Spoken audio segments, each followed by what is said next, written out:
আয়াত ৮ ওয়াযকুর ইসমা রব্বিকা ওয়াতাবাত্তাল ইলাইহি তাবতীলা। অনুবাদ, আর আপনি আপনার রবের নাম স্মরণ করুন এবং তার প্রতি মগ্ন হন একনিষ্ঠভাবে। তাফসির ১ নং ফুটনোটের বিবরণ। অর্থাৎ আপনি সমগ্র সৃষ্টি থেকে দৃষ্টি ফিরিয়ে নিয়ে কেবল আল্লাহর সন্তুষ্টি বিধানে ও ইবাদতে মগ্ন হন। এর সাধারণ অর্থে ইবাদতে শিরক না করাও দাখিল এবং নিজের সমস্ত কর্মকাণ্ডে তথা উঠা বসায় চলাফেরায় দৃষ্টি ও ভরসা আল্লাহর প্রতি নিবদ্ধ রাখা এবং অপরকে লাভ লোকসান ও বিপদাপদ থেকে উদ্ধারকারী মনে না করাও দাখিল। দুনিয়া ও দুনিয়ার সবকিছুকে পরিত্যাগ করে আল্লাহর কাছে যা আছে তৎপ্রতি মনোনিবেশ করাও এর অর্থের অন্তর্গত।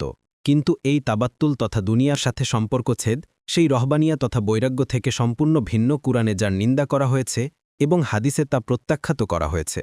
কেননা শরীয়তের পরিভাষায় রহবানিয়া বা বৈরাগ্য এর অর্থ দুনিয়ার সাথে সম্পর্কছেদ করা এবং ভোগসামগ্রী ও হালাল বস্তুসমূহকে ইবাদতের নিয়তে পরিত্যাগ করা। পক্ষান্তরে এখানে যে সম্পর্কছেদের আদেশ করা হয়েছে তা হল এই যে বিশ্বাসগতভাবে অথবা কার্যগতভাবে আল্লাহর সম্পর্কের উপর কোনো সৃষ্টির সম্পর্ককে প্রবল হতে না দেওয়া। এ ধরনের সম্পর্কছেদ বিবাহ, আত্মীয়তার সম্পর্ক ইত্যাদি যাবতীয় সাংসারিক কাজকারবারের পরিপন্থী নয়, বরং এগুলোর সাথে জড়িত থেকেও এটা সম্ভবপর।